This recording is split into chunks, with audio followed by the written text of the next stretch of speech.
Alors tout d'abord, bienvenue à tout le monde. Bienvenue aux membres de l'association française et à ceux qui ne sont pas encore membres, mais qui vont certainement choisir de devenir membres de l'association. Merci aussi aux membres de l'association allemande qui se joignent à nous. J'espère qu'ils comprennent grâce aux oreillettes ou qu'ils comprennent le français. Donc aujourd'hui, nous sommes quand même une centaine de personnes venues pour écouter des médecins et des chercheurs qui ont gentiment accepté de venir présenter certains sujets. Donc je leur laisserai présenter ça après. Moi, je voulais vous dire tout d'abord un mot sur notre programme, sur nos 2 jours. Donc cet après-midi, ce qui est prévu, c'est effectivement les conférences scientifiques. Donc le programme que vous voyez ici se déroule en 2 parties avec une pause au milieu. Et on a la chance effectivement de pouvoir traiter différents sujets avec des spécialistes qui pourront répondre à vos questions après. Demain, on a une journée des familles, c'est-à-dire qu'après l'après-midi scientifique, on fera une journée où, dans la matinée, on va faire des tables rondes pour pouvoir échanger sur différents sujets qui vous intéressent. Et puis l'après-midi, on a prévu un grand jeu. Et en parallèle de ça, pour ceux qui se sont inscrits, il y aura une séance d'équithérapie qui est prévue. Alors, juste quelques mots sur l'association. Pour ceux qui ne la connaissent pas forcément encore, elle a été créée en 2024. Donc c'est une association créée par quelques parents avec l'aide de certains médecins dont Élie Schaeffer ici présente qui nous a incité à lancer cette association. Et l'objectif, c'est effectivement de fédérer les familles, de mieux communiquer autour du syndrome Wiedemann-Steiner et d'essayer de faire progresser on va pas dire le syndrome lui-même, mais de faire progresser la prise en charge de nos enfants en partageant les bonnes pratiques, en participant à des forums de discussion. Donc l'association, c'est 350 membres aujourd'hui, donc 34 porteurs de syndrome. Alors je sais qu'il y a des parents d'enfants qui sont porteurs qui se sont inscrits sans inscrire leur enfant. L'idée, c'est que dès l'année prochaine, tous les enfants qu'on connaîtra seront d'office inscrits à l'association et on les accueillera avec plaisir. L'idée, c'est aussi que les 350 membres, c'est les familles d'enfants porteurs du syndrome, mais également leurs familles, leur soutien, les frères et sœurs. Plus on est nombreux et plus on a l'oreille des instances publiques, par exemple. Quand on vient avec une association de 30 personnes, c'est pas la même chose que quand on vient avec une association de 300 ou 3000 personnes. Donc l'objectif, c'est effectivement d'avoir un maximum de membres pour être plus visible. Alors en plus, on a des membres en Allemagne, qui sont présents ici, mais on a des membres un petit peu partout dans le monde. Alors j'ai listé les pays parce que ça m'a amusé, mais on a des membres présents au Cambodge, on a des membres aux Émirats arabes, aux États-Unis, en Grande-Bretagne, en Italie, au Mexique, bref, un petit peu partout dans le monde. Alors notre association aujourd'hui, elle a un conseil d'administration avec 19 administrateurs et elle tourne au quotidien avec un bureau de 9 membres. Alors je voudrais que les membres du bureau me rejoignent pour que vous puissiez quand même voir quelle tête ils ont. Est-ce que vous pouvez me rejoindre, les membres du bureau ? Donc c'est grâce à cette équipe-là qu'on est là aujourd'hui, il faut le dire.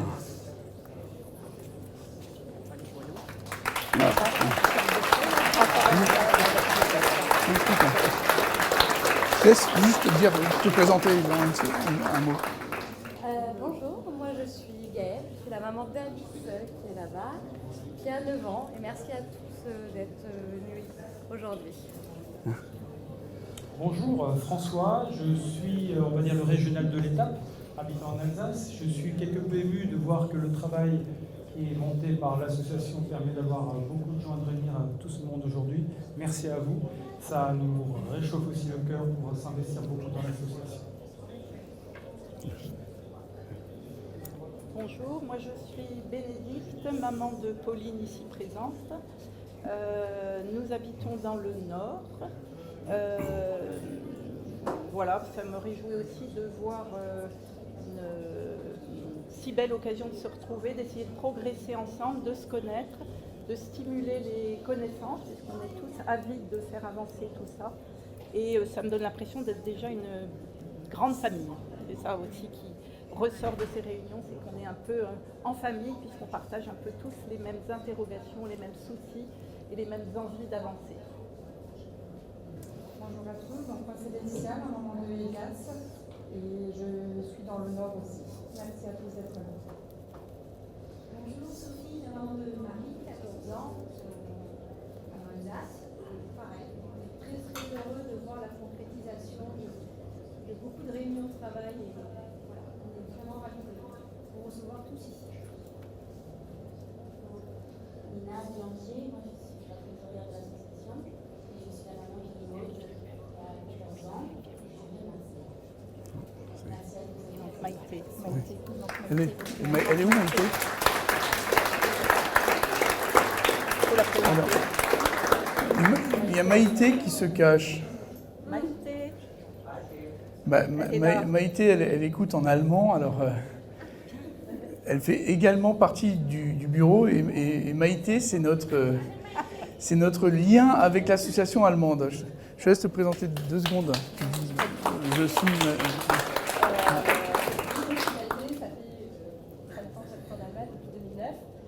Et on a donc une petite ligne de VSS et je fais un peu le lien en faisant partie des 2 associations et des 2 associations. Super, merci. Merci Maïté. Donc Maïté, c'est elle notre lien avec l'association allemande. Elle fait partie des deux associations. Alors moi je ne me suis pas présenté. Moi c'est Thomas Egnel, donc je suis le président de l'association et le papa de Gustave et aussi le mari de Zoé qui doit être là dans la salle. J'enchaîne avec le comité scientifique. Alors, on a des membres ici présents. On a la chance, en fait, dans cette association, d'avoir un comité scientifique qui a été mis en place quasi dès le début de l'association, avec 10 membres, dont certains sont présents ici. Alors, je vous les laisserai vous présenter après, mais on a vraiment une chance pour l'association d'avoir ce comité scientifique. Alors juste en 2 mots, les petits travaux de l'association, parce qu'on essaie de faire avancer les choses. On a créé un site internet, on a mis en place un compte Facebook et on anime des groupes Facebook pour les parents et un groupe Facebook public. On organise des échanges en visio entre enfants et entre parents régulièrement. Ça, c'est pour mettre de l'animation. Et puis, bien entendu, ces journées européennes, ça n'a pas été une simple affaire à monter. Donc, on est heureux d'avoir réussi à vous retrouver aujourd'hui et à ce que ça se fasse. Et puis, avec le comité scientifique, on accompagne donc des travaux scientifiques. Notamment, il y a une thèse de médecine que vous allez pouvoir découvrir aujourd'hui, qui a été présentée à Cannes, lors des 13e assises de génétique humaine et médicale. Et il y a une nouvelle enquête qui vient de sortir sur les troubles digestifs dans le syndrome via la plateforme Génida, pour laquelle l'association a aussi participé. Alors, nous sommes aussi heureux d'accueillir l'association allemande. Alors, je crois qu'il y a la présidente ici, mais de l'association allemande qui voulait peut-être dire un mot... Voilà. Un mot en allemand. Non. Welcome.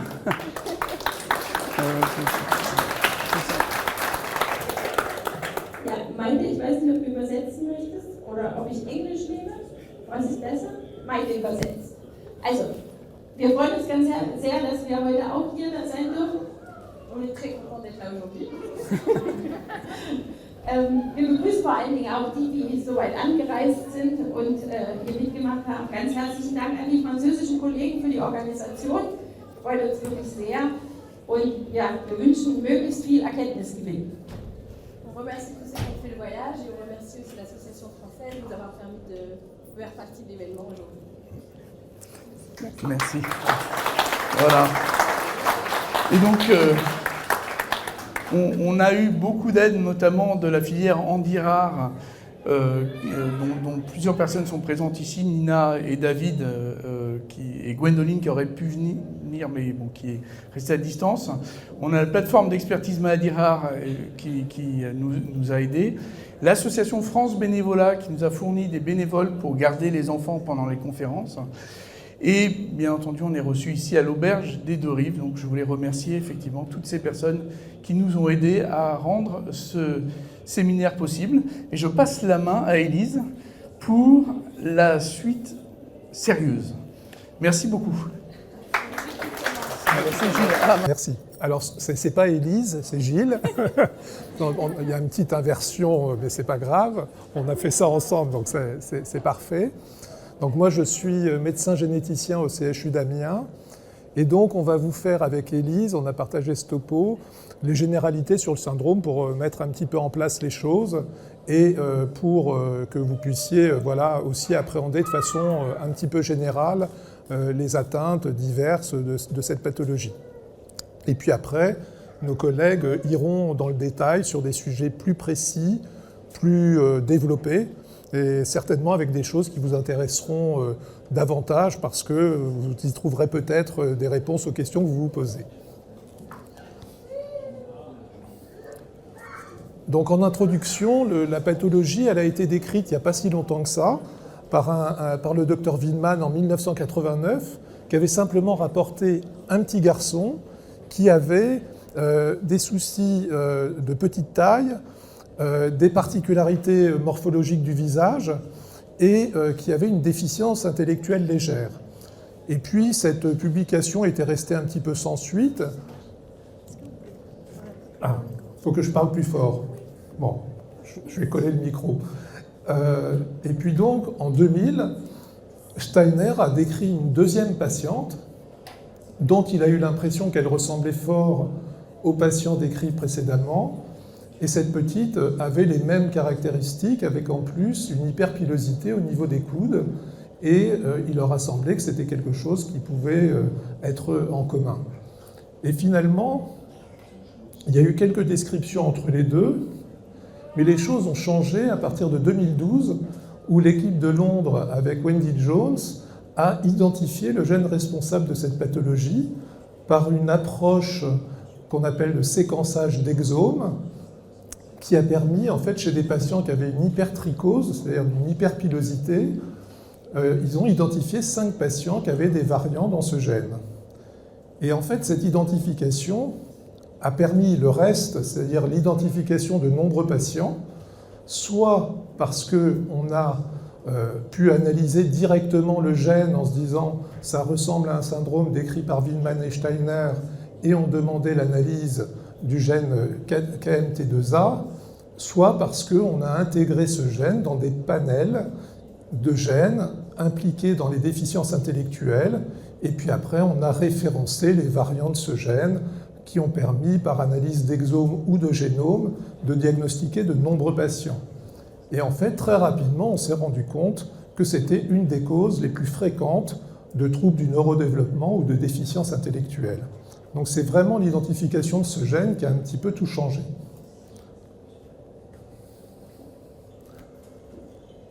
Au départ, c'était les particularités morphologiques qui ont permis les diagnostics et qui ont permis de faire le rapport entre les patients. Et c'est vrai que quand on regarde les photos sur les publications, eh bien, on trouve un petit air de famille des patients les uns avec les autres. Et dans les caractéristiques, vous avez une espèce d'échelle là, de 0 à 90%. Vous voyez que beaucoup ont les cils longs, une racine du nez large, des sourcils un peu épais, un nez un peu bulbeux, un peu large, des yeux très écartés, une ouverture au contraire des yeux qui ne se fait pas très très bien, Donc ça fait des fentes palpébrales un peu étroites et qui descendent un petit peu vers le bas. Un petit menton, une lèvre supérieure qui est souvent très fine, un philtrum, la partie qui est entre le nez et la bouche qui est plutôt un petit peu long, un repli au niveau de l'angle interne de la paupière qui donne un aspect un petit peu bridé à l'œil, et des oreilles un peu petites et des paupières quelquefois qui sont un petit peu tombantes. Donc vous avez les fréquences, hein, vous voyez qu'aucun de ces signes n'est constant, mais dans l'ensemble, ça donne quand même des caractéristiques qui, au départ, ont permis l'orientation clinique des patients. Et sur la diapositive suivante, il y a un panel encore un petit peu élargi où on peut voir que de l'un à l'autre, il y a quand même quelques ressemblances physiques.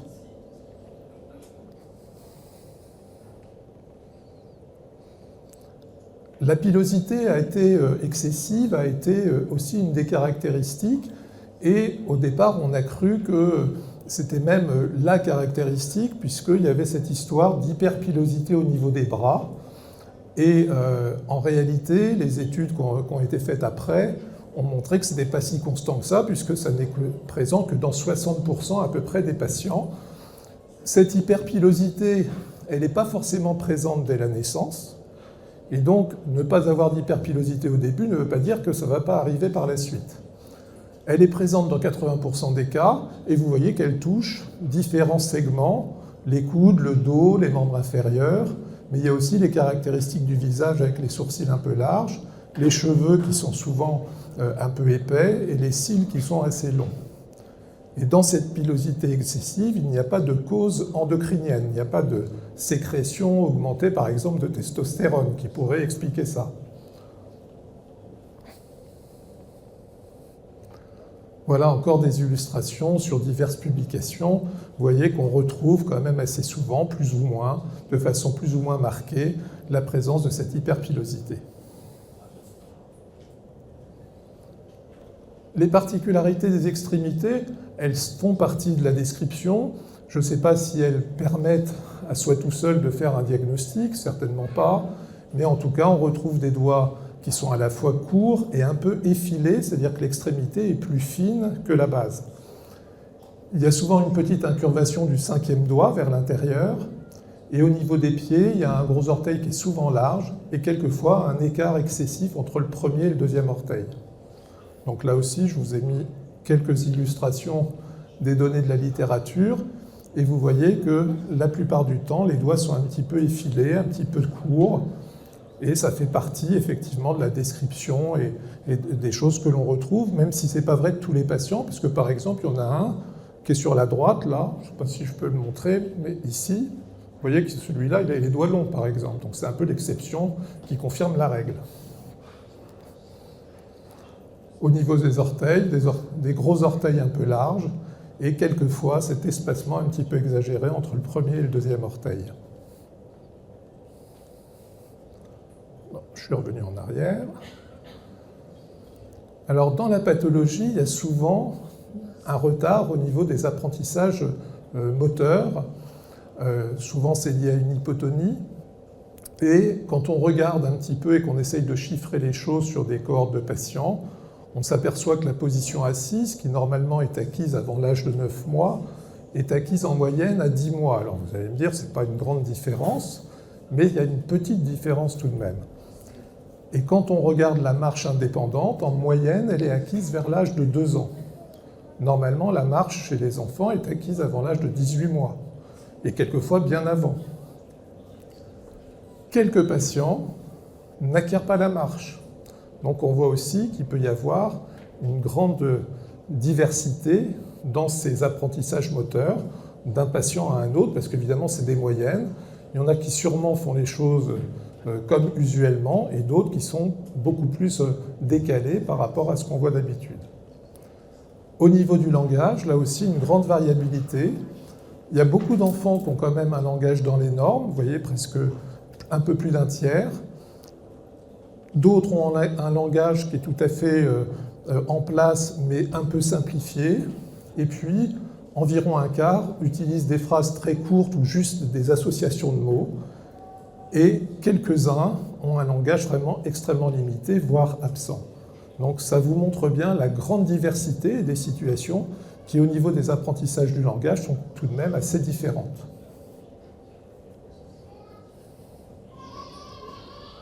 C'est quoi? C'est celle-là. Les capacités, je ne savais plus où on s'interrompait alors.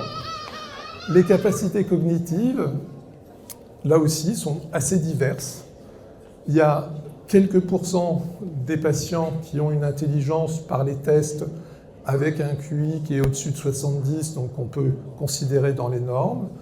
Mais le plus souvent, il existe une déficience intellectuelle. Et le plus souvent, cette déficience est considérée comme légère ou modérée, et plus rarement sévère et exceptionnellement profonde. Donc on a effectivement un trouble des capacités cognitives dans cette pathologie. Cependant, il faut toujours être prudent avec ces évaluations parce qu'en fait, peu d'enfants ont réellement été évalués dans les règles de l'art. Ce qui fait que quand on regarde les données de la littérature, on a sûrement des choses qui sont relativement imprécises et sur lesquelles on ne peut pas tirer des conclusions définitives. Le degré d'autonomie des patients adultes va être forcément variable en fonction des capacités qu'ils ont. Et c'est vrai que là aussi, ça va donner lieu à des situations assez différentes d'un patient à un autre. Et cette fois-ci, je passe la parole à Élise. Je prends le petit micro. Donc moi, je suis Élise Schaeffer, en effet. Je suis généticienne et je suis très heureuse d'être aujourd'hui ici. Parce que ça fait 10 ans maintenant qu'on travaille sur le syndrome de Wiedemann-Steiner. On avait commencé avec Marine et puis voilà. Donc c'est vraiment très chouette de voir où on en est arrivé.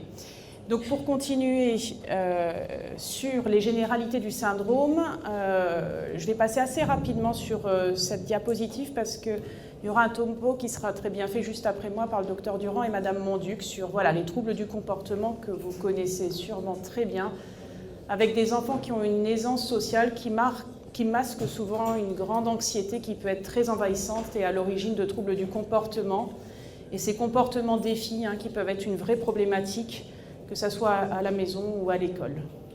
L'attention est décrite quand même assez de façon limitée chez les patients, avec une instabilité psychomotrice, une agitation et un diagnostic de TDAH, donc de troubles de l'attention et hyperactivité chez 38 patients. 38% des patients, mais encore une fois, comme le disait Gilles, tous les pourcentages qu'on vous donne ne sont pas forcément des pourcentages réels parce que tous les enfants n'ont pas bénéficié de tous les tests qui permettraient de poser des diagnostics certains. Pareil pour les troubles du spectre autistique, on décrit des troubles des interactions sociales et de la communication chez 20% des patients avec un diagnostic posé de troubles du spectre autistique chez 24%. Mais probablement, encore une fois, sous-évalué parce que tous les enfants n'ont pas bénéficié des tests nécessaires.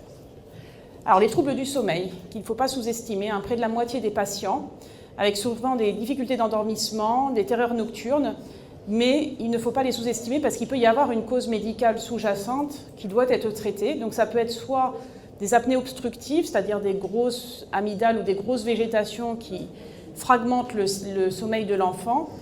Ça peut être aussi des apnées centrales qui ont été rapportées. Donc là, c'est le cerveau qui ne donne pas la bonne commande pour une respiration la nuit. Ou encore des crises d'épilepsie, parce qu'on sait qu'il y a des épilepsies qui sont uniquement nocturnes et qui peuvent donner comme ça des troubles du sommeil.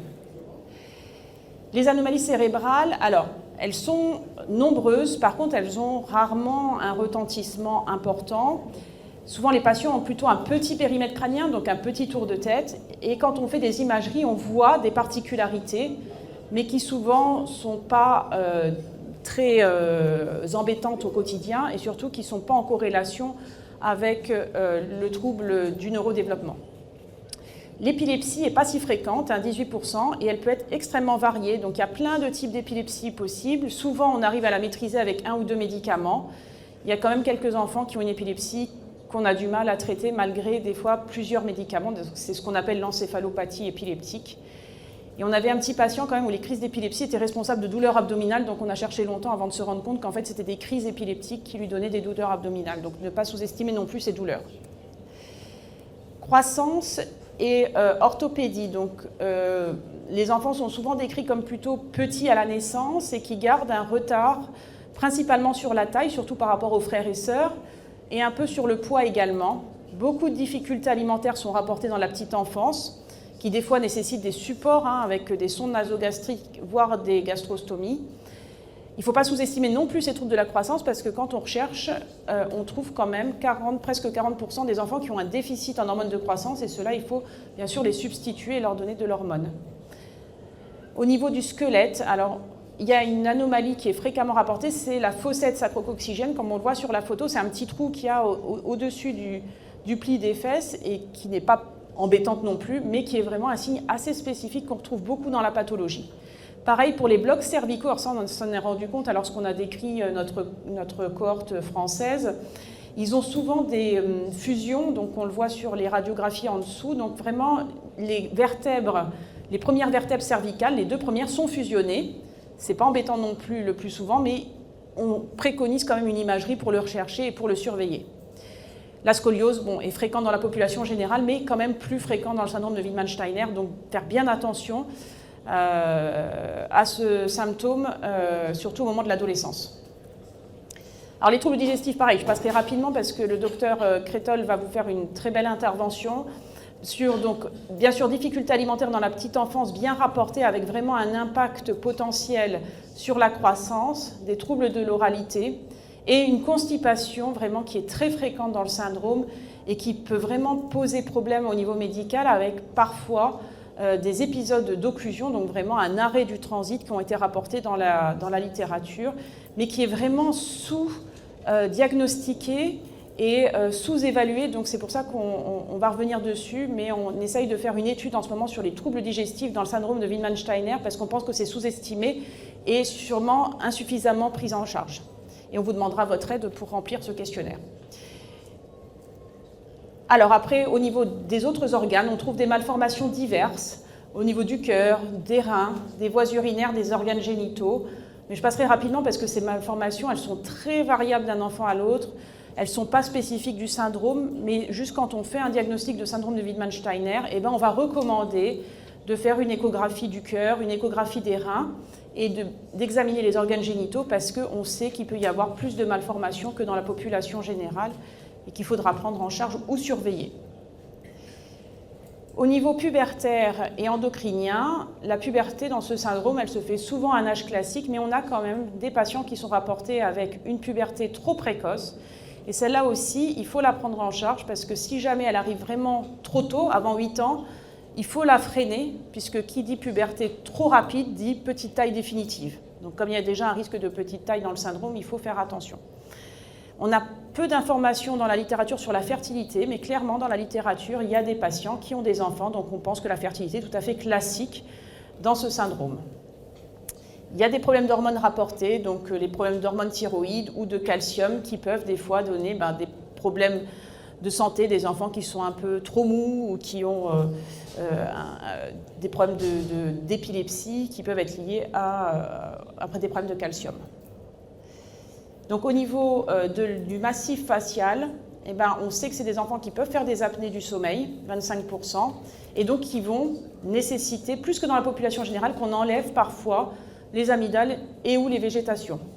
Certains patients qui continuent à faire des apnées, donc qui arrêtent de respirer pendant la nuit, vont nécessiter qu'on mette en place une ventilation pendant la nuit pour limiter ces apnées, parce que qui dit apnée pendant le sommeil dit risque de troubles des apprentissages, problèmes métaboliques, etc. Donc il faut le rechercher. Il n'y a pas plus de surdité apparemment dans ce syndrome que dans la population générale. Pour les dents, alors ça c'est quelque chose que vous avez sûrement observé et qui nous fait penser au syndrome de Wittmann-Steiner, c'est que souvent c'est des enfants qui ont une avance au niveau des dents, donc ils ont les dents de lait qui arrivent trop tôt, avant 6 mois en général, et en plus ils perdent ces dents de lait avant 6 ans, et les dents repoussent assez rapidement derrière. Donc ça nous fait vraiment penser à ce syndrome-là. Et après, il faut continuer le suivi chez le dentiste parce qu'il y a des anomalies de nombre, de forme, un peu plus de caries, donc on fait une surveillance dentaire. Au niveau des yeux, vous l'avez peut-être vu aussi, il y a des enfants qui peuvent avoir les paupières qui tombent un petit peu, ce qu'on appelle le ptosis, donc il faut le surveiller. Et puis c'est des enfants qui ont quand même plus de lunettes que dans la population générale.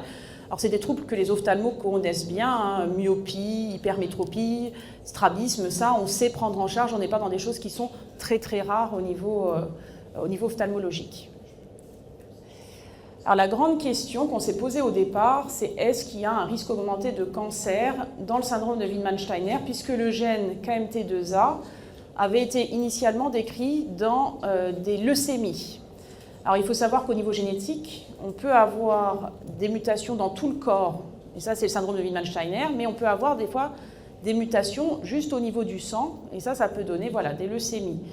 Mais aujourd'hui, comme on avait peur de ce risque-là, on a quand même essayé de faire une veille bibliographique. Donc on regarde dans la littérature, on regarde chez nos patients et clairement, on n'a pas noté de surrisque de leucémie ou d'autres cancers dans ce syndrome-là à ce jour. Donc il faut continuer à suivre, hein, bien sûr. Par principe, nous on recommande de faire une prise de sang tous les ans, de façon générale sur les hormones et sur voilà, les globules rouges, les globules blancs. Mais aujourd'hui, on n'a pas d'argument pour vous inquiéter particulièrement par rapport à ce risque-là.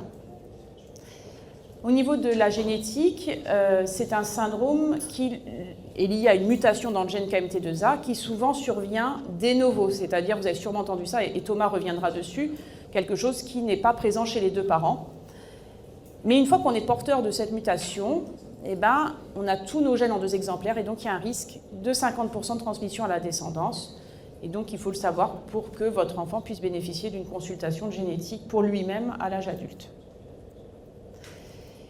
Ben, grâce à tout ce travail qu'on a fait, alors je pense que, je ne sais pas si ça existe en Allemagne, mais nous en France, on a ce qu'on appelle les protocoles nationaux de soins qui sont sortis il n'y a pas si longtemps que ça, pour des recommandations nationales sur la prise en charge de syndromes un peu rares pour lesquels voilà, il faut une expertise un peu particulière. Et donc nous, avec Gilles, on a écrit celui sur le syndrome de Wiedemann-Steiner qui date de 2022 et donc il faudra normalement qu'on le remette à jour l'année prochaine. Et qui se trouve donc sur le site de la Haute Autorité de Santé si vous souhaitez le voir. Globalement, c'est ça qu'on essaye de vous dire avec Gilles, c'est que les enfants qui ont un syndrome de Wiedemann-Steiner, ils doivent vraiment être au centre de la prise en charge de plein de gens qui vont graviter autour d'eux. Les médecins, les kinés, les orthophonistes, les écoles, les enseignants, la maison départementale des personnes handicapées, la CAF, etc. Donc c'est un gros parcours que vous connaissez très bien, qui est quand même pas facile au jour le jour, mais on essaye de vous dire, voilà, comme il y a toutes ces complications, il faut qu'on se mobilise tous autour de l'enfant pour l'aider au mieux. Donc nous on a fini. Est-ce qu'on avait le temps, Thomas, pour 1 ou 2 questions ou pas du tout, parce que je pense qu'on est en retard. Si vous avez une question ou 2, n'hésitez pas. Et puis s'il y a des questions qui vous reviennent après, on peut aussi les poser pendant la pause ou au cours des topos, parce qu'après chaque topo, vous aurez un petit temps pour des discussions. Donc n'hésitez pas à poser toutes les questions qui vous viennent à l'esprit. Et sinon, je laisse la place à Benjamin. Bonjour à tous, est-ce que c'est bon, vous m'entendez bien? Donc moi je suis le docteur Durand Benjamin, donc je travaille avec Elisa Strasbourg aussi, je suis aussi généticien clinicien, puis il y a ma collègue Sophie Monduc, qui est ici, qui va aussi intervenir après. Donc on a scindé le topo en 2 parce qu'elle est psychologue du neurodéveloppement, donc on n'a pas la même approche non plus. Donc aujourd'hui on va vous parler surtout des troubles du neurodéveloppement en général et des comorbidités dans le syndrome. Alors pour faire un rapide résumé de ce que sont les troubles du neurodéveloppement, ce sont des troubles qui apparaissent avant l'entrée en école primaire, qui vont entraîner un retard ou un déficit dans plusieurs domaines. Donc ça va être le domaine émotionnel, cognitif ou relationnel, et tout ça va avoir des conséquences sur le fonctionnement personnel, social, scolaire et professionnel de l'enfant, de l'adolescent puis de l'adulte. Et ce sont souvent des troubles qui sont associés entre eux, je pense que ça on vous l'a souvent répété. C'est que là, je vous ai mis encadré les grands troubles dont on va parler aujourd'hui, qui sont les troubles du spectre de l'autisme, les troubles du déficit intellectuel, le trouble du déficit de l'attention avec ou sans hyperactivité et les troubles spécifiques des apprentissages. Et souvent, tous ces troubles sont souvent interdépendants. Et quand je parle de comorbidité, c'est qu'en plus de cela, souvent, les enfants qui ont un trouble du neurodéveloppement peuvent avoir des troubles psychiatriques ou émotionnels, ça va être les troubles anxieux, les troubles de l'humeur, les troubles des oppositions, les troubles des conduites, des troubles du sommeil dont on va parler aussi, et puis les troubles neurologiques parfois. Alors pour ceux qui étaient là il y a 2 ans et demi maintenant, lors de la première journée, on vous avait présenté une étude qu'on avait initiée en 2019-2020 et dont certains parents ont participé à l'époque, où on avait voulu établir en fait le profil comportemental des enfants, parce qu'il y a 7 ans de ça maintenant, ça n'avait jamais été évalué jamais en tout cas de manière standardisée. Et donc on s'est intéressé aux troubles du spectre de l'autisme, au TDAH, aux troubles anxieux chez les enfants français. Et donc je ne vais pas tout refaire ce qu'on vous avait fait, mais pour résumer un peu comment on s'était organisé, c'est qu'on avait fait passer des entretiens à des parents, donc 21 familles françaises qui avaient participé, donc ce qui était beaucoup à l'époque, où on avait fait passer des questionnaires aux parents sur ces différents qui permettaient d'évaluer ces différents troubles. Et puis on avait comparé cela aux données de Genida, dont a parlé Thomas aussi tout à l'heure. C'est que Genida, je vais vous présenter ce que c'est, mais on avait comparé deux approches. Parce que Genida, peut-être que vous avez déjà entendu parler, mais c'est une base de données internationale qui a été créée en 2016 encore par un Strasbourgeois, professeur Mandel, et c'est un questionnaire qui est disponible en ligne, en fait, un questionnaire qui va reprendre toute l'histoire développementale et médicale d'un enfant, où les parents vont pouvoir rentrer toutes les informations. Donc c'est les parents qui remplissent les questionnaires, ce ne sont pas les médecins comme d'habitude. Et donc ça nous permet d'avoir des cohortes de patients, et puis après on voit un petit peu les signes cliniques qui ressortent dans les pathologies. Donc vous voyez, c'est un questionnaire qui est quand même assez long, qui fait 50 questions, donc environ 1h30 pour le remplir. Et c'est rempli, comme je dis, exclusivement par les parents, ou en tout cas les aidants des enfants et des adolescents et des adultes. Alors je vous ai mis le lien pour Genida, mais je pourrais le remettre à la fin du diapo si vous le souhaitez. Alors comme je vous l'ai dit, dans l'étude qu'on a faite il y a 6 ans, on a pu montrer que chez les 21 patients qu'on avait évalués, il y avait, on va dire, 24% d'entre eux qui avaient probablement un trouble du spectre de l'autisme, 38% une symptomatologie d'hyperactivité ou de déficit de l'attention, et 38% une symptomatologie anxieuse. Et quand on regardait en parallèle dans Genida, ce qui ressortait de manière assez importante, alors je ne sais pas si on va bien voir là, hop. C'était l'intolérance à la frustration, l'anxiété, les déficits de l'attention, l'hyperactivité. Donc au final, on se retrouvait bien dans ce que disaient les parents et dans ce qu'on évaluait nous. Et il y a 2 questions qui sont intéressantes dans Genida. C'est une question ouverte, c'est quel est le problème de santé qui affecte le plus la vie de votre enfant, dans la vie quotidienne de votre enfant. Et vous voyez que c'est ce qu'on appelle un nuage de mots qu'on a fait. Et donc les mots qui sont les plus gros, ce sont en fait les mots qui ressortent le plus. Donc vous voyez qu'il y a le mot anxiété, le mot behavior, donc comportement. Donc on voit bien que ce sont quand même des symptômes qui sont en termes de quotidien les plus importants. Et puis à la question, est-ce que votre enfant présente-t-il des troubles du comportement, il y avait 95% de oui. Donc je me suis replongé dans la base de données là, le mois dernier. Donc en 2026, on a 14 familles de plus, on a 34. Et comme je dis, c'est une base de données internationale, donc on a 50% de Français, forcément ça a été créé par un Français, mais on a quand même 6% de patients allemands et 3% de patients belges. À la même question de l'histoire des troubles du comportement, on a 91% de réponses positives, donc on reste à peu près comme ce qu'on avait évalué il y a 7 ans. Et puis c'est toujours les mêmes mots qui ressortent, intolérance à la frustration, attention, anxiété. Et quand on regarde un petit peu plus dans le détail, donc il y a 80% des parents qui ont considéré que leur enfant avait un trouble du développement intellectuel. Donc, comme l'a dit tout à l'heure Gilles et Elise, on est majoritairement dans du léger à modéré en termes de degré de déficience. Certains enfants sont décrits comme non déficients intellectuels.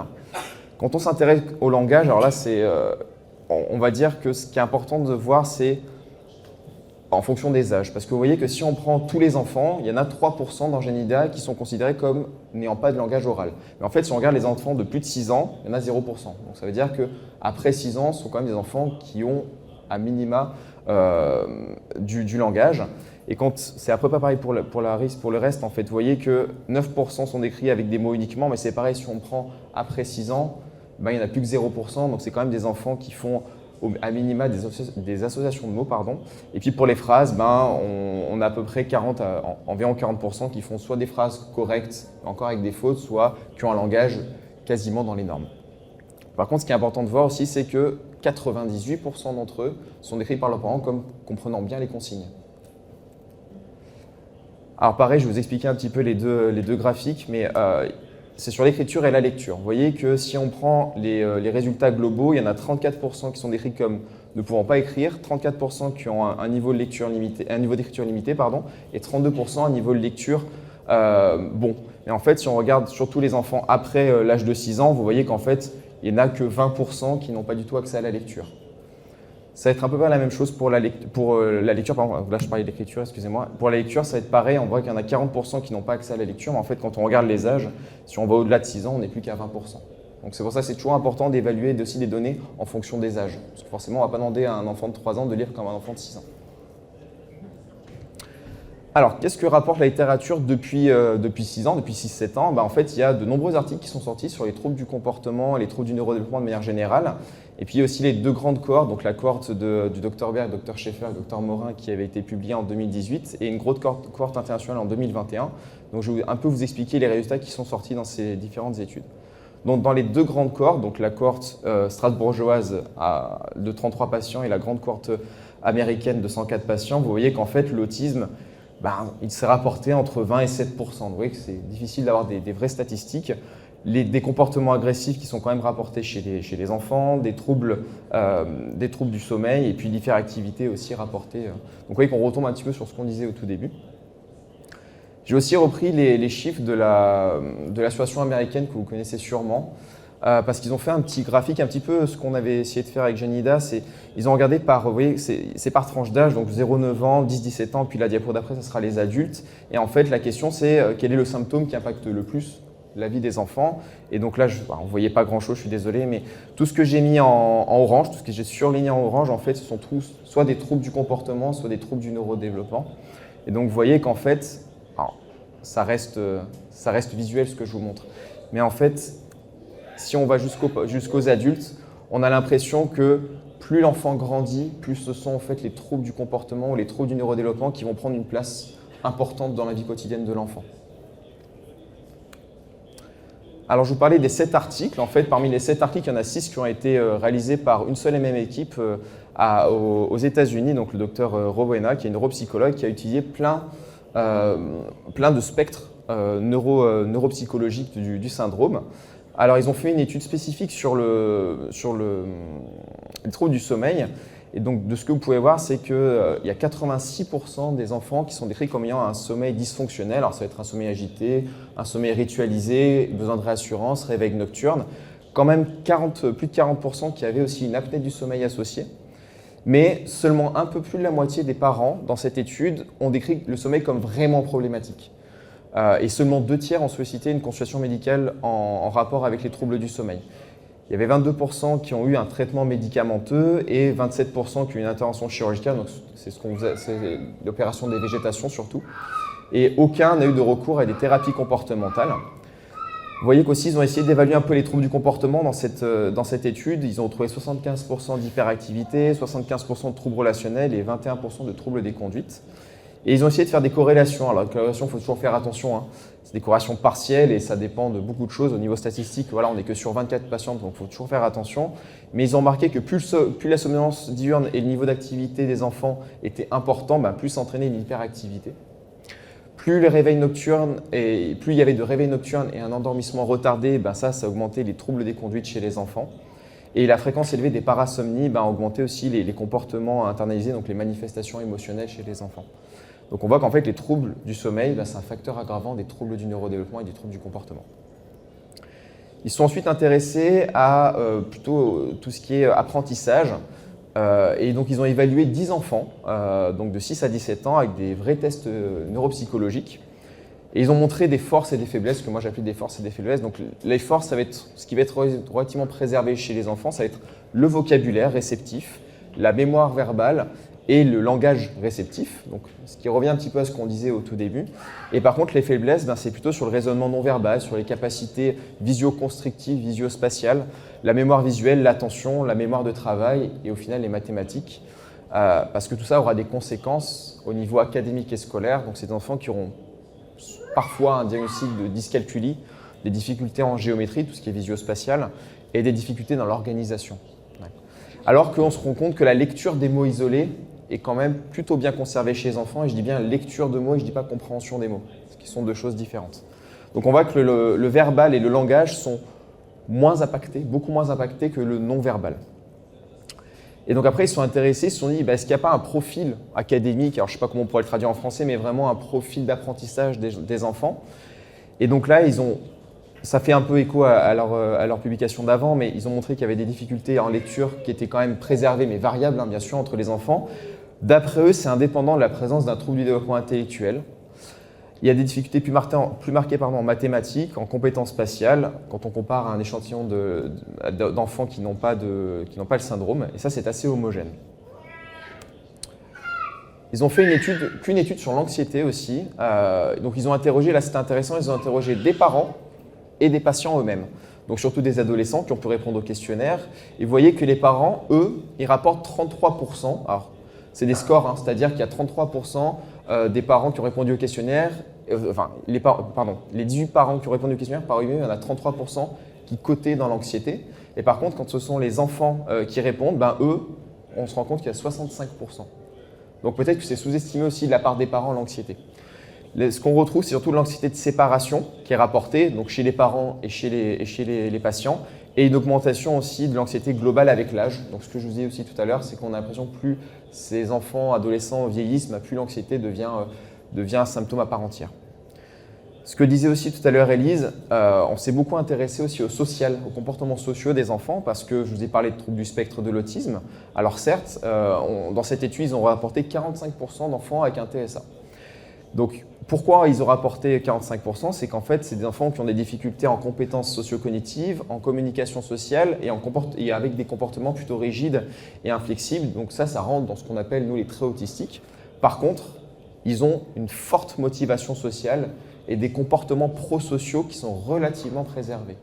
Donc, ce qui est un peu contre-intuitif quand on pense à l'autisme, mais ça reste des comportements qui ne sont pas forcément adaptés en sociabilité. Une autre étude, la dernière que je vous présente, qui a, elle, un peu tout regardé. C'était intéressant parce qu'en fait, comment ils ont monté cette étude? Ils ont interrogé 25 parents de patients qui étaient âgés entre 2 et 32 ans, et là, ils ont parlé avec eux. Donc, c'est un entretien semi-directif, donc c'est vraiment des réponses assez brutes.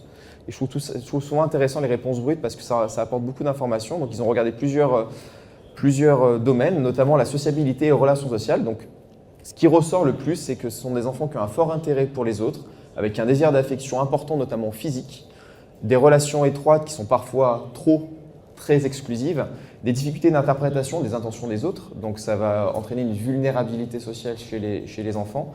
Des préférences pour les adultes avec une immaturité justement de relations avec les pairs, en fait, avec les enfants de leur âge, c'est parfois compliqué. Des dysrégulations exécutives avec une certaine rigidité, une inflexibilité, un besoin de routine constant. Des impulsivités, des comportements de mise en danger aussi.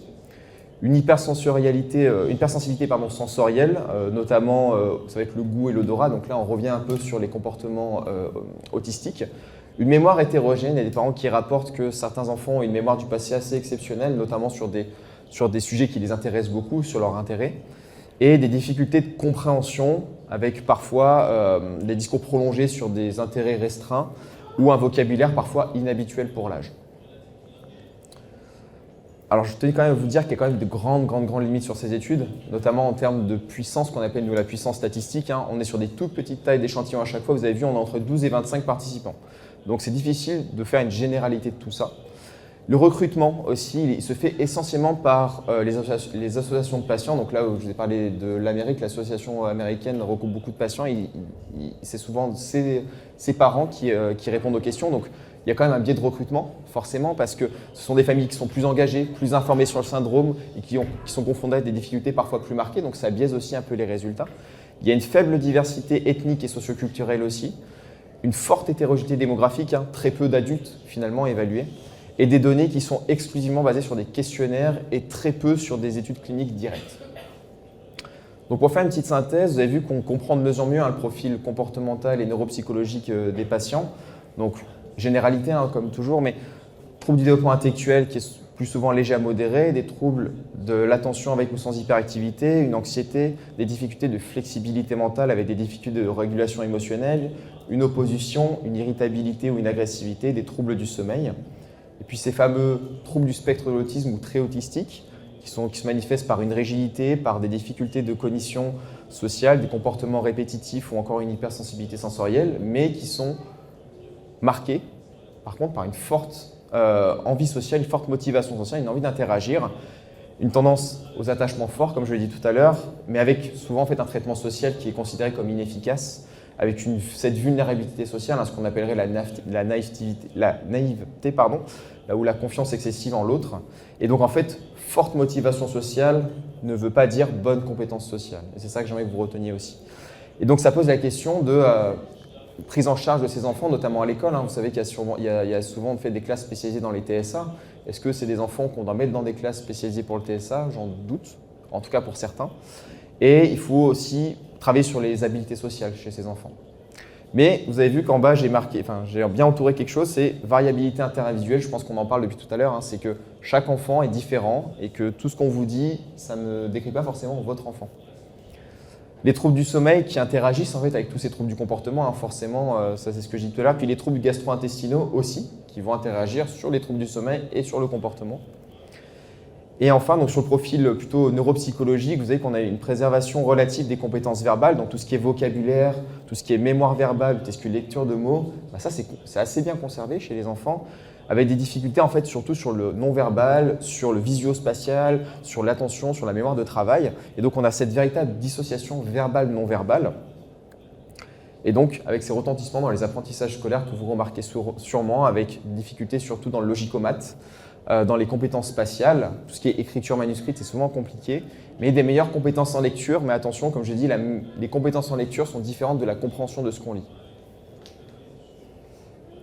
Et donc j'ai fini et je laisse la place à Sophie.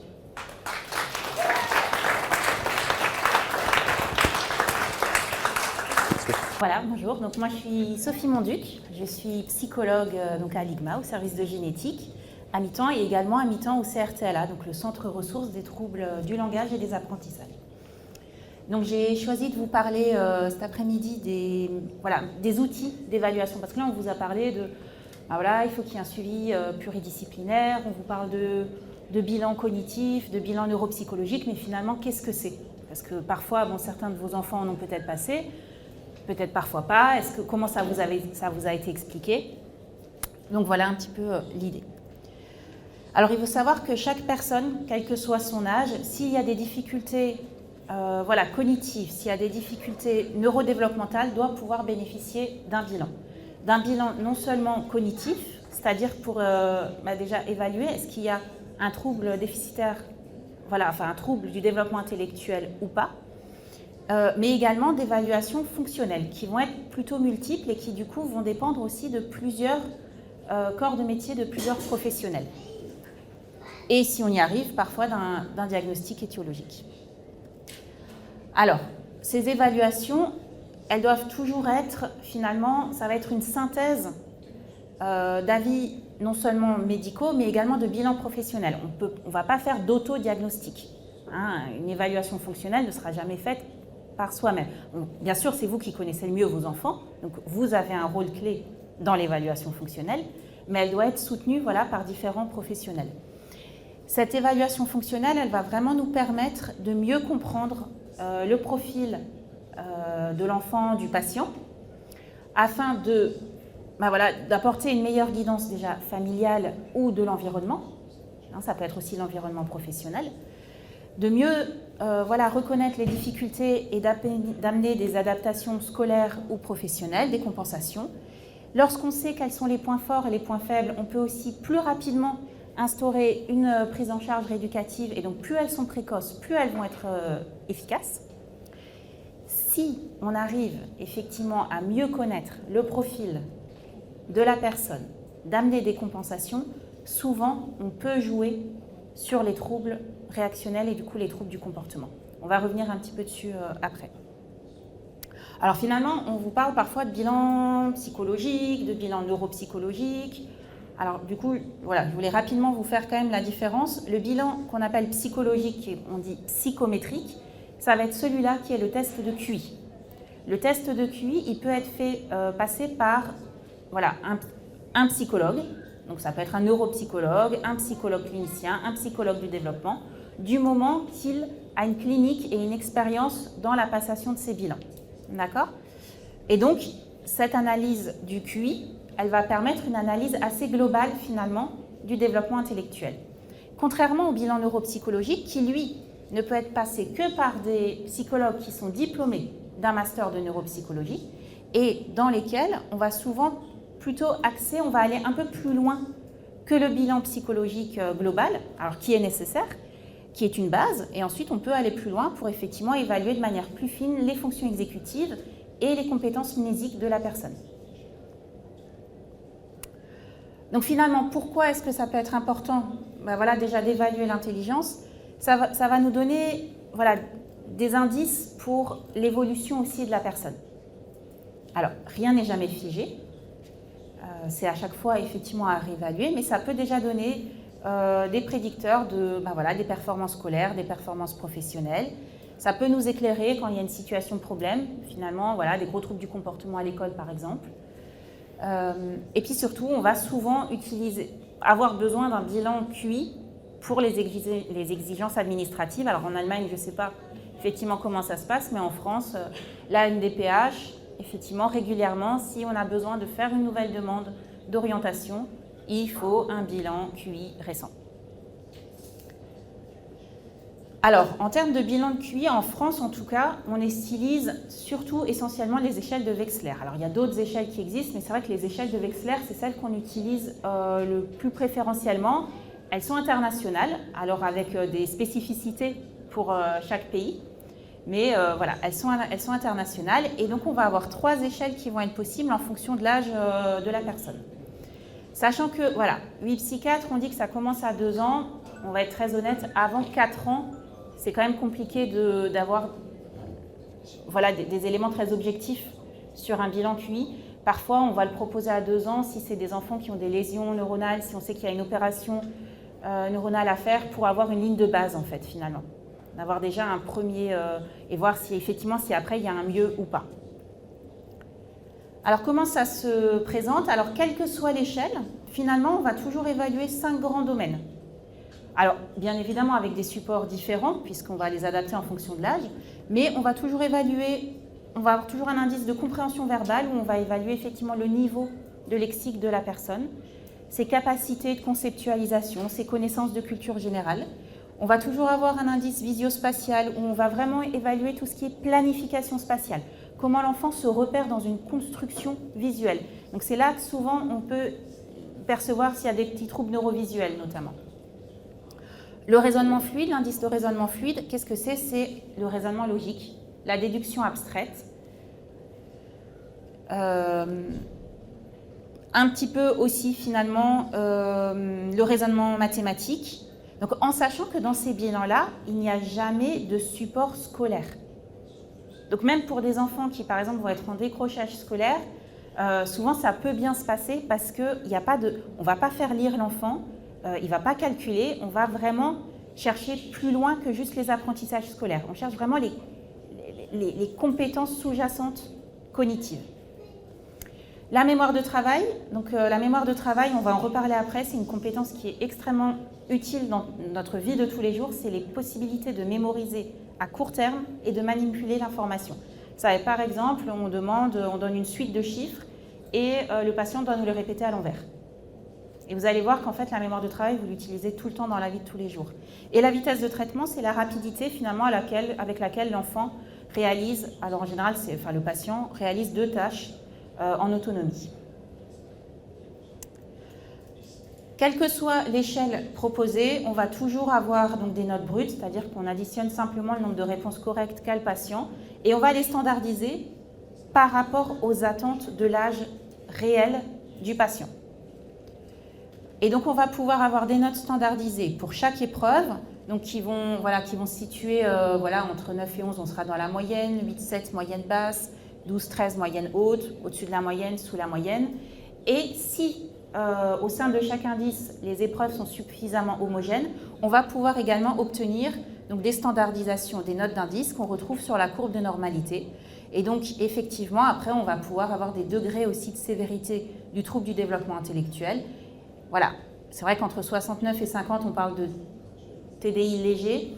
Maintenant, effectivement, on se rend compte dans la vie de tous les jours qu'avoir un QI total qui est en dessous de 80, donc déjà entre 80 et 70, on va être déjà finalement dans un trouble du développement intellectuel parce qu'il y a déjà des répercussions dans la vie quotidienne et dans les apprentissages scolaires. Sauf que l'intelligence, ce n'est pas que le bilan cognitif. Et ça, vous allez voir, effectivement, il faut qu'on aille plus loin, il faut à chaque fois aller plus loin et observer aussi quelles sont les capacités adaptatives de la personne. 2 mêmes personnes avec la même note de QI total n'auront peut-être pas les mêmes capacités d'autonomie. Et ça, on va s'en rendre compte effectivement. Donc il y a plusieurs questionnaires qui existent. Là, Je vous parle du questionnaire de Vineland 2, parce qu'on est à la deuxième version actuellement. Donc c'est un questionnaire qui est rempli, alors soit par le parent, mais ça peut aussi être par exemple un éducateur, ça peut être en tout cas une personne qui connaît bien le patient.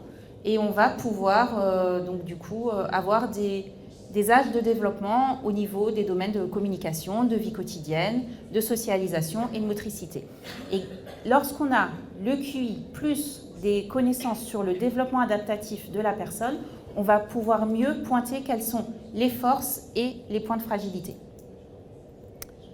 Pourquoi? Parce que ce qui est important pour chaque personne, donc là on parle d'enfants, mais finalement c'est pour chaque personne, c'est pouvoir évaluer quelle est ce qu'on appelle la zone proximale de développement. C'est-à-dire qu'est-ce que la personne arrive à faire tout seul et qu'est-ce qu'il arrive à faire lorsqu'il est soutenu, lorsqu'il est aidé, soit par une personne, soit par des aménagements. Donc finalement, quelle est la marge de progression et jusqu'où on peut aider la personne. Donc c'est ce qu'on appelle cette zone proximale de développement. Si on regarde un peu plus près dans le syndrome de Wiedemann-Steiner, finalement, les difficultés, elles vont se situer dans ce qu'on appelle les fonctions exécutives. Et les fonctions exécutives, qu'est-ce que c'est? C'est finalement le chef d'orchestre de toutes vos compétences cognitives. Elles sont là pour apprendre, pour arriver à s'organiser, pour arriver à communiquer et pour développer son autonomie. Si on regarde un petit peu plus près, les fonctions exécutives, qu'est-ce que c'est? C'est donc cette fameuse mémoire de travail dont on a parlé avant. L'inhibition, donc un petit peu le contraire de cette impulsivité qu'on a lorsqu'on n'a pas ces capacités d'inhibition. La flexibilité cognitive, d'accord? Donc si on n'a pas cette flexibilité cognitive, on va plutôt avoir tendance à avoir un raisonnement un peu rigide, alors tant dans les apprentissages, mais aussi finalement dans les actes de la vie de tous les jours. C'est arriver à aller au-delà de la situation qu'on a là, résoudre un problème, contourner le problème, raisonner autrement. Et ça, finalement, on le retrouve dans chaque acte de notre vie quotidienne, que ce soit dans la socialisation, que ce soit dans les apprentissages, que ce soit au travail. L'attention et l'autorégulation, donc arriver à rester concentré, gérer son énergie, gérer ses émotions. Et la planification et l'organisation, c'est-à-dire planifier sa pensée pour atteindre un but. Finalement, s'il y a une difficulté, même dans une fonction exécutive, on sait déjà qu'on va être freiné dans les compétences quotidiennes et dans la résolution de problèmes. Voilà, donc là, c'est finalement, c'est juste un exemple dans la vie quotidienne, dans quoi les fonctions exécutives se retrouvent. Donc là, je vais passer rapidement. Donc finalement, avoir un diagnostic fonctionnel, ça va nous aider à quoi? À pouvoir adapter la psychoéducation parentale, c'est-à-dire que vous faites tout très bien, c'est juste qu'il faut parfois adapter les choses autrement par rapport au profil de votre enfant. D'accord? Ce n'est pas vous qui êtes des mauvais parents, au contraire, mais il faut parfois, il y a besoin parfois de petits outils, de petits aménagements pour que le quotidien puisse se passer un petit peu mieux. C'est aussi pouvoir changer le regard sur la situation. C'est parfois se dire, en fait, là, l'enfant, c'est pas que il y a de gros troubles du comportement. Oui, il y en a, mais c'est que peut-être l'enfant est en surcharge aussi. Peut-être que l'environnement scolaire dans lequel il est, ou la manière dont l'enseignant ou le patron propose les choses, c'est pas adapté. Donc ça augmente son anxiété. Donc on va adapter du coup le quotidien, adapter les objectifs scolaires et adapter les objectifs et projets de vie. Alors pourquoi est-ce qu'on insiste sur adapter? Parce que finalement, ce qu'on a vu, pour un grand nombre de personnes qui ont le syndrome de Wiedemann-Steiner, c'est ce que disait Dr Durand, on sait qu'il y a souvent un bon niveau d'expression verbale, de belles connaissances dans les compétences verbales, mais des difficultés dans les fonctions exécutives. Or, le petit piège qui peut y arriver lorsqu'on ne connaît pas la personne, c'est de surestimer les compétences et le niveau de compréhension de la personne. Or, si on surestime, on ne respecte plus la zone proximale de développement de la personne. On sait que ces personnes ont déjà un haut taux d'anxiété. Si on ne respecte plus la zone proximale de développement, on augmente encore d'autant plus l'anxiété. Si on augmente d'autant plus l'anxiété, on n'arrive plus du tout à gérer ses émotions. Et du coup, c'est là qu'on a augmentation des troubles du comportement. Donc finalement, c'est un petit peu un cercle vicieux qui arrive lorsque voilà, il y a un manque d'adaptation. Alors, je ne vais pas vous donner de solution miracle sur les troubles du comportement parce que finalement, les troubles du comportement, ils doivent être analysés, ils doivent être encadrés et adaptés pour chaque personne. D'accord? Parce que ça va être très spécifique à chaque personne et à chaque situation. Néanmoins, pour vous donner quand même un petit outil, si vous devez discuter avec d'autres professionnels du développement par rapport à des troubles du comportement, vous pouvez déjà venir en ayant un petit peu analysé les troubles du comportement et en faisant ce qu'on appelle une analyse fonctionnelle. L'analyse fonctionnelle, elle est tirée notamment de la clinique des thérapies cognitivo-comportementales. Et donc, elle consiste à quoi? C'est-à-dire on part du postulat qu'un comportement, il va toujours être précédé d'un antécédent et il va être suivi d'une conséquence. Donc, c'est le schéma ABC, d'accord? Pour antécédent, behavior et conséquence. C'est-à-dire qu'on va demander souvent, vous allez me dire, il fait une crise. Oui, mais une crise, c'est quoi? Moi, j'ai une vision de la crise qui n'est peut-être pas la crise que vous avez eue. Et puis, il y a parfois des crises, certaines crises pour ça, d'autres crises pour d'autres situations. Donc, c'est déjà aussi décrire spécifiquement quelle est la crise. Et ensuite, décrire qu'est-ce qui s'est passé juste avant cette crise. Et surtout, qu'est-ce qui s'est passé après. Pourquoi c'est important? Parce que parfois, on va avoir des comportements qui vont avoir tendance à renforcer l'apparition des troubles du comportement. Je vous donne un exemple. Ici, le parent dit « fais tes devoirs ». On est dans un monde idéal, l'enfant le fait. D'accord? Et dans un monde idéal, en plus, on le félicite. Super, t'as fait, sans râler, tout s'est bien passé, il y a de bonnes notes. Qu'est-ce qui se passe la prochaine fois qu'il y aura cette demande?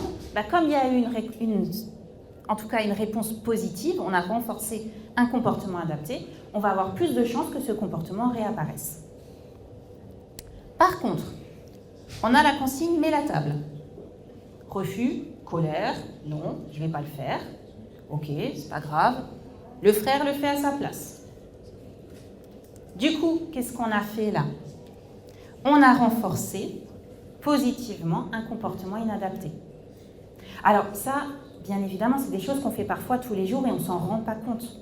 D'accord? C'est pour ça que c'est important de se faire aider pour prendre du recul. Et parfois, l'analyse fonctionnelle, elle permet de prendre un petit peu ce recul. Donc si on doit résumer, ce qui est important, c'est d'être au maximum dans l'anticipation, dans la prévisibilité par rapport au profil de votre enfant. Parce que si on est dans l'anticipation, on diminue l'anxiété. Si on diminue l'anxiété, on diminue les troubles du comportement. D'accord? Donc, on va proposer des aménagements scolaires et personnels. Et pour proposer ces aménagements, qu'est-ce qu'on fait?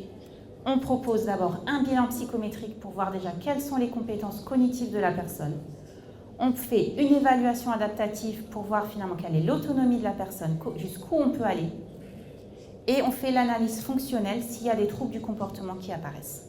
Mais tout ça, effectivement, c'est difficile. Il faut pouvoir prendre du recul.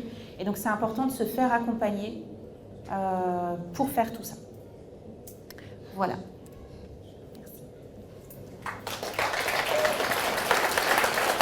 Bonjour à tous. Alors, on va changer d'ambiance. Moi, je suis le docteur Crétol. Je travaille à l'hôpital Necker à Paris. Et je suis chirurgien pédiatre de formation, mais je coordonne un centre de référence sur les malformations anorectales et les anomalies pelviennes et la filière neurosphinx, qui est un petit peu comme la filière, on dira, mais côté troubles sphinctériens. Alors pourquoi je suis là? D'abord, je remercie monsieur et madame Méniel de m'avoir invité et l'équipe du docteur Schaeffer de m'avoir accueilli. Parce qu'en fait, j'ai 2 enfants dans ma patientèle qui ont un syndrome de Wittmann-Steiner et j'ai pu constater qu'il y avait un vrai problème de constipation. Alors c'est vrai que je m'occupe de malformations, mais par voie de conséquence, je suis amenée à voir des enfants qui ont des constipations assez sévères, parce que quand on en arrive à aller dans un service de chirurgie, c'est qu'en général, on commence à avoir une constipation assez forte. Donc l'idée, c'était pas de vous faire un cours sur les tenants, les aboutissants de la constipation, mais c'était de vous donner des notions, peut-être de vous retrouver, vous, à travers ce que je vais vous décrire, et puis vous donner des grandes bases, et puis ensuite échanger avec vous sur cette gestion qui n'est pas toujours facile. Et puis, comment apprendre la propreté à des personnes qui ont parfois des troubles du transit. Alors, on va revenir juste aux fondamentaux pour juste savoir un petit peu de quoi on parle. Il y a ce qu'on appelle les critères de Rome. À Rome, des grands spécialistes, gastro-entérologues en général, se réunissent régulièrement. Et les derniers qui s'appliquent, c'est ceux de Rome 4, qui sont publiés régulièrement. Juste pour savoir un petit peu de quoi on parle. Parce que constipation, moi, c'est d'ailleurs un terme que j'aime pas beaucoup, parce que je trouve que derrière se cachent beaucoup de choses un petit peu floues. Alors, ces grands spécialistes ont étiqueté des critères. Vous allez sûrement vous retrouver, enfin, peut-être retrouver vos enfants. Qu'est-ce qui fait qu'on est constipé? Quand est-ce qu'on parle de constipation? Chez un enfant jusqu'à l'âge de 4 ans, c'est au moins 2 des symptômes suivants depuis au moins 1 mois.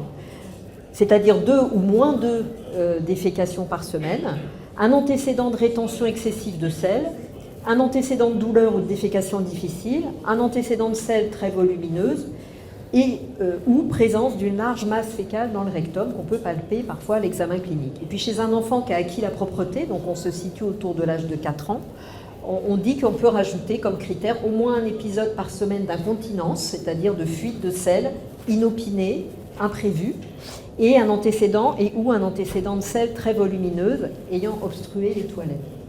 Alors, c'est publié dans un grand magazine médical. Alors, c'est vrai que, bon, voilà, ça c'est la théorie. Après, en consultation, on voit un petit peu le profil de l'enfant, on évalue, on voit les antécédents. Et ce qui est impératif, avant de dire que c'est une constipation standard et qu'on va traiter, c'est, nous, en tant que cliniciens, éliminer, bien sûr, tout ce qui va être des causes médicales au sens traitable. Alors, il y a la malformation qui peut se voir. Souvent, on m'envoie des enfants me demandant est-ce que l'anus est normal. C'est pas toujours évident, il faut avoir un peu l'habitude parfois. Il y a des petites variantes qui ne sont pas toujours évidentes. Examen clinique, toucher rectal. Et il y a la fameuse maladie de Hirschsprung, peut-être chez vos enfants constipés, vous en avez entendu. Il se trouve qu'on la recherche systématiquement chez un enfant très constipé parce que le traitement est chirurgical. Donc on se dit que ça vaut le coup, s'il est constipé, de pouvoir le traiter de manière un peu radicale. Il y a un certain nombre d'examens qu'on fait pour éliminer. Et puis il y a d'autres maladies plus rares, comme la sténose colique, c'est-à-dire l'intestin qui est un peu rétréci.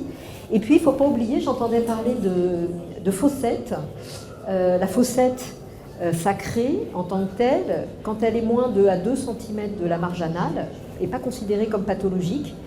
C'est assez banal, en fait. Beaucoup d'enfants ont des fossettes. Après, on considère quand c'est un peu théorique, mais enfin, au-dessus de 2 cm, ça est assez éloigné de la photo, par exemple, que je vais montrer. Il faut se méfier et faire systématiquement. Moi, je fais toujours une IRM de la moelle épinière pour vérifier, parce qu'en fait, c'est pas tant la fossette, on s'en fiche un peu de la fossette. C'est juste que ça peut être le reflet d'un trouble du développement de la moelle épinière qui se caractérise par une fossette, mais derrière, c'est un peu l'iceberg. Qu'est-ce qui se cache derrière? Donc, on fait une IRM de moelle. Donc, moi, je conseille toujours, chez un enfant très constipé, d'avoir une IRM de moelle dans le dossier. Et puis, on va vérifier qu'il n'y a pas une tumeur, quelque chose qui gêne aussi, l'évacuation. Et puis, les troubles des métabolites hydroélectrolytiques, comme le potassium. Quand le potassium est bas, ça constipe. Quand le calcium est haut, ça constipe. Et puis, la thyroïde, la fameuse thyroïde, alors, elle est recherchée à la naissance systématiquement, mais elle peut survenir au cours du développement. Donc, c'est bien de vérifier aussi qu'il n'y a pas un problème de thyroïde, tout simplement. Et puis la maladie cœliaque, alors vous la connaissez, c'est l'allergie au gluten, comme on dit, ça donne une diarrhée, typiquement avec un trouble du développement staturopondéral, mais il y a des rares cas de constipation. Donc on la recherche systématiquement aussi dans le bilan. Voilà, alors ça, c'est exceptionnel, mais il faut être très systématique avant de dire que c'est une constipation fonctionnelle et qu'on va aller traiter parce qu'on ne sait pas quoi faire d'autre, j'ai envie de dire. Alors, quelle possibilité de propreté chez les enfants? S'il y a une atteinte sphinctérienne anale ou médulaire, on va évaluer l'importance de cette anomalie anorectale, éventuellement l'opérer. S'il y a une anomalie de la moelle, on va l'évaluer, éventuellement l'opérer et voir dans quelle mesure il peut acquérir la propreté. Alors, vous n'êtes pas vraiment concerné, je pense, dans ce syndrome. Parce que j'ai compris, il n'y a pas d'anomalie de la moelle, mais c'est vrai que quand il y a des anomalies de la moelle épinière, qui est quand même le chef d'orchestre, il peut y avoir des difficultés à obtenir une propreté socialement acceptable. Alors on a des moyens, vous allez voir, je vais en parler, pour le rendre propre socialement, mais c'est quelque chose qui spontanément ne va pas être facile pour l'enfant. Après, quel est son niveau de compréhension? On voit bien qu'il y a des enfants qui ont des niveaux de compréhension plus ou moins élevés, qui ne leur permettent pas toujours d'acquérir la propreté de manière spontanée, ou qui vont nécessiter de mettre en place des aides, on pourra en reparler, pour qu'ils puissent acquérir quand même, au moins arrêter les couches. Et puis, il y a l'importance de l'environnement, évidemment, pour acquérir la propreté. Et tout l'environnement, c'est vous, c'est les parents, c'est la famille, mais c'est aussi tout ce qui va être autour. Le CAMS, le CESAD, l'IME, s'il est en IME. Est-ce qu'il joue le jeu? Est-ce qu'il vous aide pour acquérir cette propreté? Comment ça se passe? Donc ça, c'est aussi, une fois qu'on a éliminé les grandes causes de constipation, etc., de voir un peu dans quelle mesure on va pouvoir permettre à cet enfant d'accéder à une propreté, comme on dit, socialement acceptable. Alors, tout de suite, j'insiste lourdement parce que, en fait, pourquoi je suis là aussi, c'est parce que moi, on m'envoie les enfants beaucoup trop tard. Beaucoup trop tard, c'est vers 10 ans. C'est-à-dire que c'est un petit peu la constipation de parents pauvres. Hein. Je trouve que, bon, il y a tellement de choses à penser, j'en reconnais, dans la prise en charge, que, ah bah oui, au fait, c'est vrai, il est constipé. Alors, on va l'envoyer au gastro ou au chirurgien pédiatre pour évaluer. Et souvent, c'est un peu tard dans le sens où il y a déjà eu beaucoup de rétention de sel. L'intestin s'est adapté. Et qu'est-ce qui se passe quand il s'adapte, l'intestin? Et bien en fait, là, bon, vous n'êtes pas forcément familier avec une radio. C'est une radio d'abdomen, standard. Il y a le rachis au milieu. Et en fait, là, chez cette personne, on peut presque dessiner tellement c'est plein de sel. Le côlon n'est pas une zone de stockage de sel. Le rectum, oui, c'est-à-dire la fin. C'est une zone de stockage, comme la vessie pour le pipi. Le rectum stocke le caca entre deux passages aux toilettes. Mais le reste du côlon n'est pas là pour stocker. Alors s'il stocke par la force des choses, il va s'adapter, il va se distendre. Et ça se distend beaucoup plus qu'une vessie d'ailleurs. Et on arrive ici on a mis du produit, vous voyez, à travers l'anus, et on a poussé le produit pour voir, et en fait, bon, vous n'êtes pas familier peut-être, mais je pense qu'il n'y a pas besoin d'être docteur pour voir que ce rectum, il est énorme en fait. C'est un enfant qui a une dizaine d'années, qui est constipé depuis la naissance, quasiment, qui a une prise en charge correcte, mais peut-être pas suffisante, et en fait son rectum, son côlon se sont adaptés. Pourquoi je vous parle de ça en premier? Parce qu'il y a un vrai risque en fait. Alors la perforation d'intestin, elle est exceptionnelle dans la constipation, elle existe, je vais pas... Un deuxième risque, c'est que les bactéries, il y a des milliards de bactéries dans ce caca-là, elles peuvent passer dans la circulation sanguine, et nous on en a eu des enfants comme ça, qui étaient tellement constipés qu'à force, ils font ce qu'on appelle un choc septique, c'est-à-dire que c'est une septicémie, avec des bactéries qui passent dans le sang.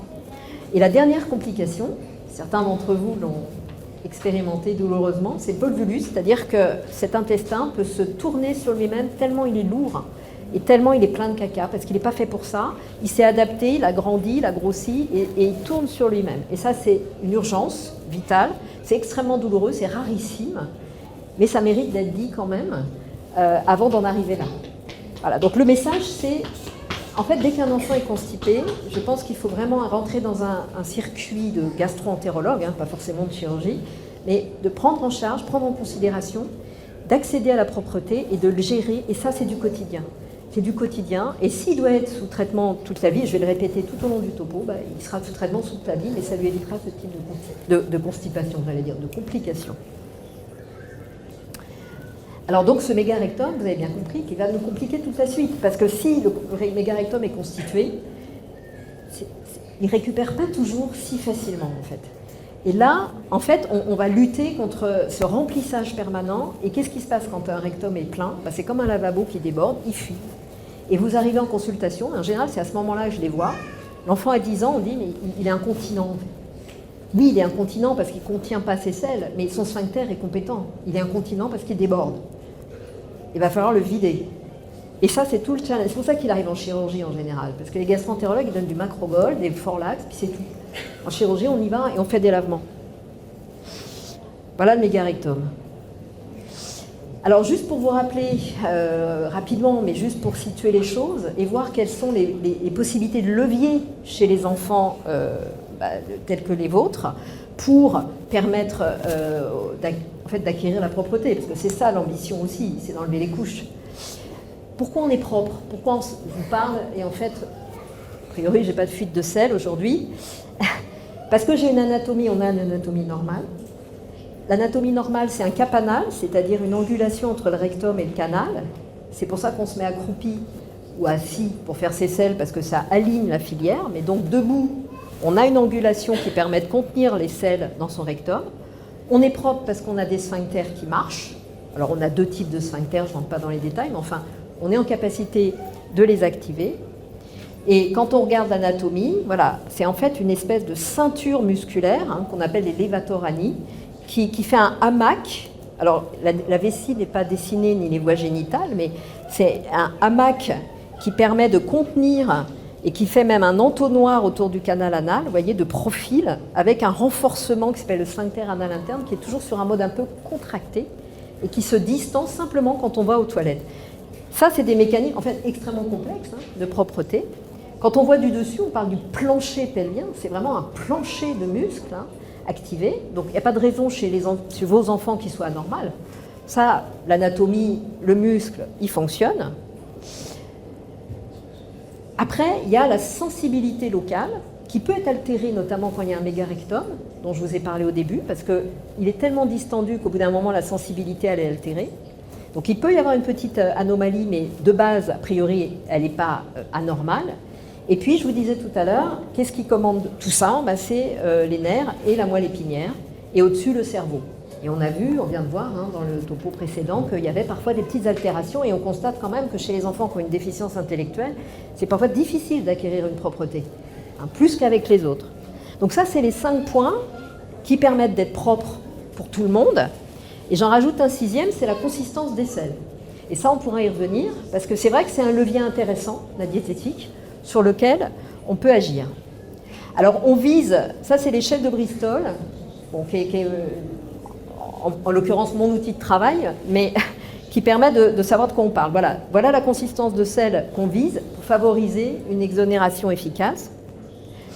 Et donc, cette dynamique défécatoire, comme on dit, voilà, c'est l'action des muscles actifs en position debout, relâchés avec effacement du cap anal, en position accroupie ou assise, avec ressenti et activation des muscles abdominaux. Alors, chez les enfants, moi, j'en connais que 2 dans ma patientèle, je ne peux pas faire une généralité, je n'ai pas votre expertise, mais globalement, je me suis dit, qu'est-ce qui est acquis, qu'est-ce qui est normal? A priori, l'anatomie, elle est normale. La sensibilité locale, a priori, elle est normale si on n'en est pas au stade de mégarectum qu'on a vu tout à l'heure. Les nerfs périphériques, bon, sous réserve d'anomalies de la moelle, ils sont normaux. Maintenant, ce qui mérite d'être travaillé, je pense, c'est l'action sphinctérienne et ce qu'on appelle la coordination des mouvements et la coordination abdominale et sphincter. On ne s'en rend pas compte quand on va aux toilettes qu'on n'a pas de problème, mais il y a une coordination entre la poussée abdominale, le relâchement sphinctérien et l'évacuation. Et ça, c'est extrêmement difficile en fait. Je suis quelqu'un qui n'a pas acquis ça et qui a fortiori est constipé depuis la naissance. Souvent, je dis souvent, la petite bicyclette, elle est détraquée. Et on leur demande de faire le Tour de France, en gros. Et donc il faut déjà commencer par rééduquer ça. La rééducation, c'est vers 6 ans, pas avant. Et encore. Et puis, ce qui peut être altéré, si j'ai bien compris, c'est la commande centrale, c'est-à-dire la capacité d'actionner et de coordonner ces mouvements et d'être adapté, en fait, dans ces défécations. Et c'est ça, à mon avis, qui provoque la constipation, pas uniquement probablement, parce qu'à mon avis, il y a aussi un défaut de motricité colique. Ça, moi, on ne l'a pas expertisé, c'est difficile à dire, mais des 2 exemples que j'ai l'impression que vraiment il y a un problème d'action du côlon lui-même. Mais bon. Et puis, la consistance des selles, on peut la travailler aussi. Donc voilà, ce qu'on peut travailler chez les enfants Wiedemann-Steiner, c'est la coordination motrice, l'action centrale et la prise de conscience et l'appropriation de son périnée, et puis la consistance des selles. Alors, notre objectif, mon objectif, c'est évidemment d'enlever les couches. C'est pas toujours facile, je reconnais, surtout que quand vous avez l'environnement, j'en parlais au début, qui pousse un peu à mettre les couches, c'est commode. Parfois, c'est plus simple de changer une couche que de changer un enfant intégralement parce que ça dégouline. Alors, est-ce que c'est possible? C'est pas toujours... ça se travaille, voilà, j'ai envie de dire. Alors, comment ça se travaille? Finalement, il faut toujours partir à vide. En général, moi, les enfants, quand on me les adresse, vulgairement parlant, j'ai envie de dire, ils sont pleins. Et on va donner du Forlax, bien souvent, des macrogoles. Et qu'est-ce qu'on va faire? On va le transformer en fontaine à caca. Excusez-moi des détails, mais vous êtes plein de caca, on vous donne un laxatif qui ramollit, mais on ne vous aide pas à évacuer. Bah donc on ramollit et vous coulez. Il faut évacuer. Et là, je suis désolée, souvent c'est difficile, c'est lourd, mais il faut démarrer par un lavement. Il n'y a pas le choix. Parce que c'est en bas que ça se passe. Et ce n'est pas le Macrogol, parce que je pense que vous connaissez tous le Forlax. Hein. Je n'ai pas d'action, hein, hélas, chez Forlax, parce que j'ai bien acheté, à mon avis, la moitié du bâtiment, mais avec toutes mes prescriptions. Mais c'est le meilleur laxatif, à mon avis, mais ça a juste l'action de ramollir, en fait. Ça entretient une vidange, le Forlax. Mais ça ne va pas aider à faire l'expulsion. L'expulsion, c'est par en bas qu'elle se passe.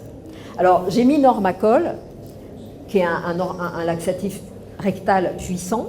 Hein. Il y en a d'autres. Moi, j'utilise volontiers le Normacol en premier, pendant 2-3 jours. Et je dis aux parents maintenant, tous les jours, à la même heure, après le repas, vous allez essayer de le mettre sur le pot, les toilettes. Alors, je parle d'un enfant qui a plus de 3-4 ans. Hein. Et vous allez lui demander de pousser en position accroupie, parce qu'il faut effacer le capanal qu'on a vu tout à l'heure, d'accord? Avec une bonne consistance d'aisselle, on va y revenir après. Et si ça ne sort pas au bout de 10 minutes, c'est pas je suis 1 heure avec la tablette et je pense à autre chose. Je suis concentrée, je ne fais rien d'autre et je pousse. Et si au bout de 5-10 minutes, pas plus, il n'y a rien qui sort, je mets un suppôt. Suppôt de glycérine, Eductil, c'est un très bon suppôt avec un petit gaz dedans. Ou Microlax. Alors moi, je mets du Microlax adulte. Le défaut de Microlax, c'est que ce n'est pas remboursé par la Sécu. Mais c'est super, ça marche très bien. Et on peut le faire tous les jours, jusqu'à ce qu'il acquiert la propreté. Et quand il s'encombre, on le met pour éviter le mégarectum du début. Alors, il faut ritualiser. Traiter une fissure s'il y en a une, traiter une irritation anale s'il y en a une, parce que ça va ne faire qu'aggraver et il ne voudra plus y aller. Il ne faut surtout pas qu'il y ait une douleur qui se mémorise. Parce que s'il y a une douleur mémorisée, l'enfant il ne veut plus y aller, c'est normal. Et son cerveau, il a de la mémoire. Et souvent, des années après, il se souvient que ça fait mal. Et ils vont avoir une phobie du pot. Donc pour moi, je ne suis pas contre les laxatifs. Hein. Là, c'est l'étape, on peut les mettre, une fois qu'il est vidé. On peut mettre un petit peu de laxatif pour avoir le score 3-4 de Bristol de tout à l'heure. C'est tout. Il y a des parents qui disent « Ah, fais 1 gramme kilo, 1,5 gramme kilo. » Je m'en fiche, je ne sais pas. Il faut score 3-4 de Bristol. S'il lui faut 3 sachets, on lui met 3 sachets. S'il lui faut 4 sachets, c'est pas dangereux le Macrogol, ça rentre et ça sort. C'est une espèce de macromolécule qui s'imprègne d'eau, ça fait éponge. C'est tout. C'est pas dangereux. J'ai jamais vu de complications depuis 20 ans au Macrogol, à part la diarrhée, quand on en met trop. Donc un petit peu, alors Movicol est déremboursé, Forlax est déremboursé, il nous reste le Macrogol. Bon, en gros c'est le générique. Donc on met la dose qu'il faut.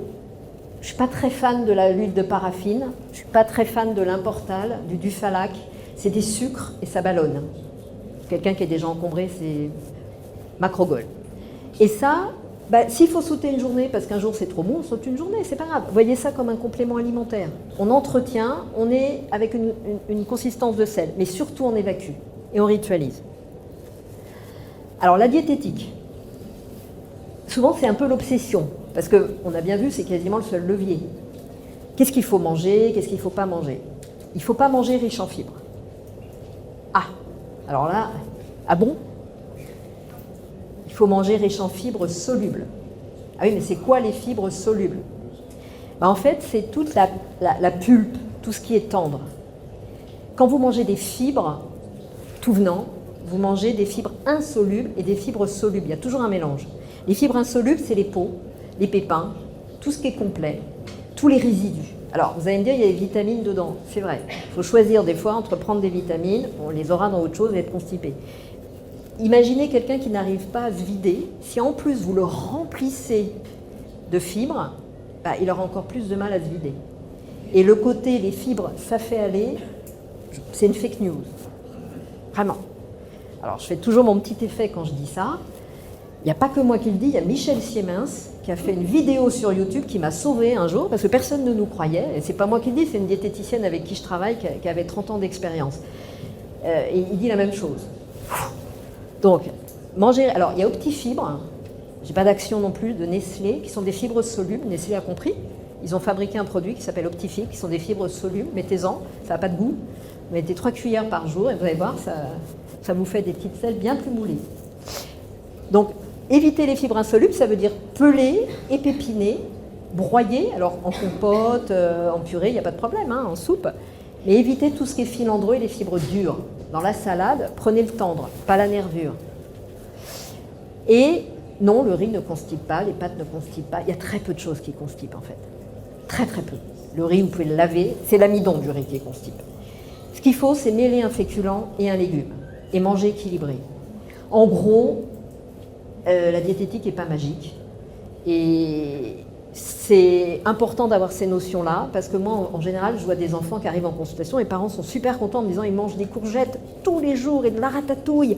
Et arrêtez. Et tout est complet à la maison. Non. Allez-y mollo. En plus, c'est irritant pour l'intestin, c'est pas très bon. Je parle des enfants constipés, hein, bien sûr. Et puis bien boire. Ça, c'est important. Donc ça, c'est le petit schéma pour vous rappeler. Donc, dans la vie, il y a les fibres solubles et les fibres insolubles, qui sont des sucres complexes. Hein. Fibres insolubles absorbent l'eau, augmentent le volume des selles. Chez quelqu'un qui est constipé, ça ne sert à rien. Les fibres solubles épaississent, gélifient, ont un petit peu l'action laxative et favorisent le transit. Bon, petit schéma pour vous rappeler, on ne voit rien de toute façon, mais bon, voilà, globalement, fibres insolubles et solubles. Alors la kiné, docteur, on va le mettre en kiné. Notre médecin, il nous a dit qu'il fallait le mettre en kiné. Alors la kiné, c'est pas magique. C'est pas un magicien qui va dire fais caca. C'est d'abord pas avant 6-7 ans chez des enfants qui ont un développement normal, donc ça peut être un peu plus tard. C'est un professionnel, et moi je suis très attentive à ça, parce qu'on est quand même sur du périnée de l'enfant. Par les temps qui courent et ce qu'on voit à la télé, on est quand même méfiant. Donc moi j'ai mon petit réseau à moi de kinés qui va bien formé dans l'école qui les forme. Alors les kinés ne sont pas formés à ça dans leur cursus, donc c'est des personnes qui ont fait la démarche d'aller se former au périnée, et qui plus est le périnée de l'enfant. On a la kiné de rééducation postpartum par exemple, ou post-intervention de prostate, ça c'est chez l'adulte, mais chez l'enfant c'est une denrée très très rare, il y en a très très peu. Et nous on a un petit réseau français, donc en général ils les voient dans mon centre parce que moi j'ai 2 kinés qui sont formés, et ensuite elles les orientent et elles appellent les kinés pour vérifier que tout va bien se passer. Alors, qu'est-ce qu'il fait le kiné ? Il reprend les bonnes postures, dont je parlais tout à l'heure. Il discute avec l'enfant, il ne saute pas dessus premier abord. Il montre les massages. L'action mécanique des massages abdominaux est très efficace dans la constipation, dans le sens des aiguilles d'une montre, pour aller dans le sens du transit.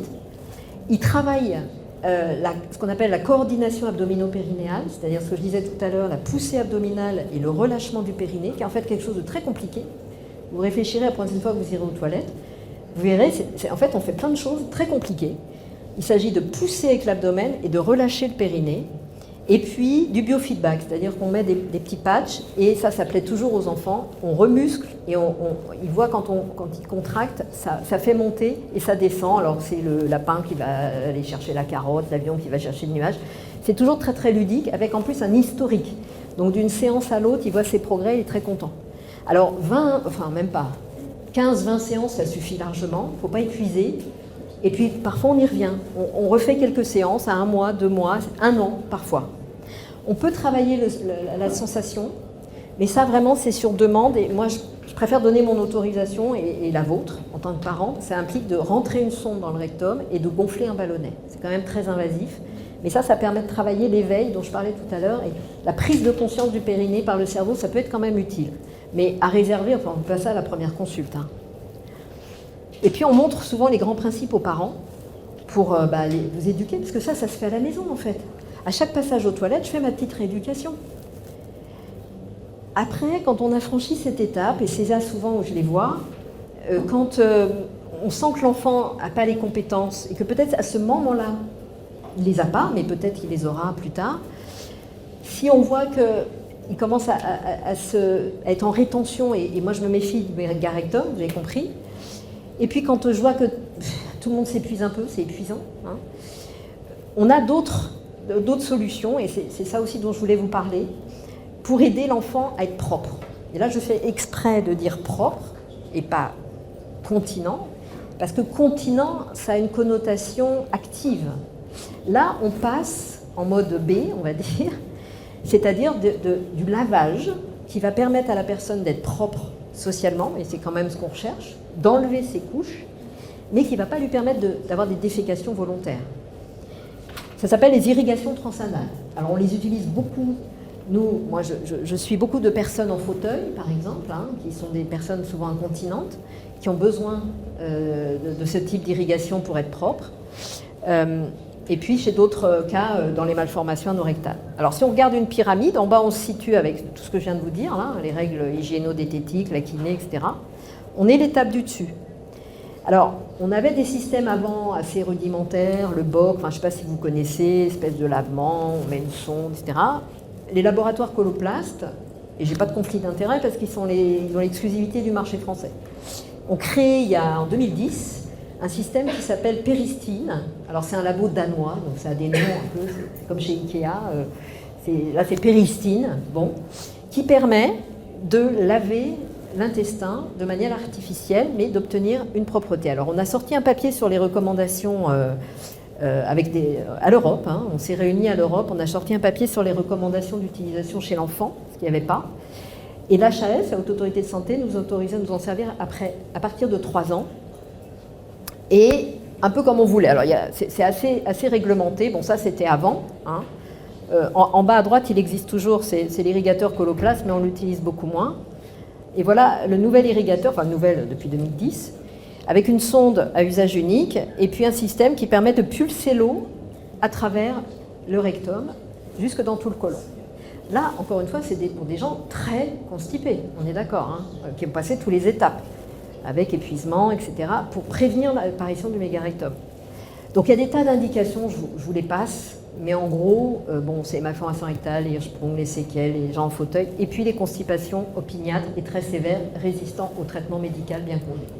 Ça se fait à l'hôpital, 3 heures d'éducation thérapeutique des parents qui vont faire le soin, ou de la personne si l'enfant est en capacité. On peut commencer à faire ses soins soi-même vers à peu près 10 ans. Ça dépend de son développement, mais ça peut être 10-12 ans. Et donc le principe, c'est de mettre une sonde auto-lubrifiée avec un petit ballonnet qu'on gonfle, qui va permettre d'être hermétique, et de pulser de l'eau très lentement, de l'eau du robinet. Donc c'est tout bête, c'est tout simple, pour aller laver le côlon. Ah ben là, c'est les indications. Et une fois qu'on a rempli tout le côlon, on enlève la sonde et on reste alors là, pour le coup, on reste une demi-heure sur les toilettes. On peut prendre la tablette parce qu'on n'est pas vraiment dans l'action, ou le livre, et ça part avec les selles. Et ça permet d'obtenir une propreté d'environ 2 jours, 3 jours, voire plus, chez certaines personnes qui ont un transit assez lent. En pratique, on commence une fois par jour, pendant une semaine, et ensuite tous les 2-3 jours. Alors c'est lourd, hein, c'est 40 minutes de soins à chaque fois, mais le bénéfice, c'est qu'on est propre socialement. Bon, ça, c'est les indications dont je vous ai parlé. Et les contre-indications, en théorie, c'est pas avant 3 ans. Moi, j'ai déjà utilisé avant 3 ans chez des très très très grands constipés. La sténose, l'anus rétréci évidemment, et les maladies inflammatoires de l'intestin, et puis pas après une chirurgie, évidemment, c'est logique du côlon. Donc c'est toujours sur prescription médicale, donc ça se fait en centre hospitalier. Ce sont les gastroentérologues, les chirurgiens, pédiatres ou viscéraux, et les MPR, médecins physiques réadaptation, qui sont habilités à mettre en place ce type de traitement. Et encore une fois, on démarre côlon vide. Donc je recommence mon histoire de vider avant, et il y a M. Niel qui me fait des grands signes, donc je me dépêche. Et voilà, ça c'est les systèmes Peristine qui marchent très très bien. Et je terminerai là-dessus, quand vraiment on est dans l'impasse, et Peristine parfois est compliqué à faire, parce qu'il y a des enfants qui ne supportent plus qu'on leur mette des choses dans l'anus, on a 2 types en chirurgie, là pour le coup, de possibilités de lavement. À gauche, vous en avez peut-être entendu parler, ça s'appelle le dispositif de Malone, qui permet de prendre l'appendice et de l'amener à la peau pour y mettre une sonde et laver le côlon, cette fois dans le sens du courant. C'est extrêmement efficace, alors ça demande une intervention chirurgicale, hein, mais ça permet vraiment d'avoir une propreté, c'est très efficace. Donc vous voyez, c'est très discret. À droite, hein, c'est dans l'ombilic ou sur le côté droit. Alors ça peut se faire sous la paroscopie ou même en endoscopie. Et à droite, c'est le bouton de Shea, vous connaissez peut-être aussi, qui est un petit bouton qui est tout plat, qu'on met à droite dans le sécom directement, pas dans l'appendice mais dans le sécom, en queue de cochon, et qui peut se mettre aussi en laparoscopie, en endoscopie, et qui permet de faire des lavements dans le sens du courant. Alors ça aussi, c'est 40 minutes, 1 heure de soins, mais c'est extrêmement efficace et ça permet, beaucoup de gens en fauteuil apprécient, parce que ça évite les transferts et ça simplifie vraiment les soins de propreté. Voilà, c'est très discret. Là, c'est dans la fosse iliaque droite, c'est à droite, et en bas, dans l'ombilic, on ne voit rien. Alors quand les personnes ont des corsets, on peut les fenêtrer et demander à l'orthoprothésiste de les fenêtrer pour permettre le soin. Et je terminerai juste là-dessus, n'oublions pas que devant l'intestin, il y a la vessie et que souvent, il peut y avoir des perturbations induites par les problèmes de sel de l'appareil urinaire, comme une vessie qui grossit parce qu'elle-même aussi elle est comprimée. Et parfois, donc toujours, moi je fais toujours une échographie de l'arbre urinaire pour vérifier que tout va bien, avec éventuellement une débimétrie, enfin bref, des explorations pour vérifier que tout va bien sur le plan urinaire. Et on est présent aux étapes clés du développement de l'enfant, et ça c'est très important, notamment, vous savez bien, l'entrée en maternelle qui est vraiment challenging, il faut être propre, il faut enlever la couche, en primaire, et puis bien sûr la transition vers l'adulte, on a un petit réseau de spécialistes d'adultes dans ce type de constipation, et j'ai la chance de travailler à Necker avec une équipe pluridisciplinaire coordonnée, diététicienne, psychologue, kiné. C'est vrai que l'argent des maladies rares m'a permis de recruter tout ce personnel avec qui je travaille depuis 20 ans. Et on a en ligne, téléchargeable gratuitement, des petits livrets sur notre site Neurosphinx, qu'on est en train de réactualiser d'ailleurs. Et je vous remercie de votre attention.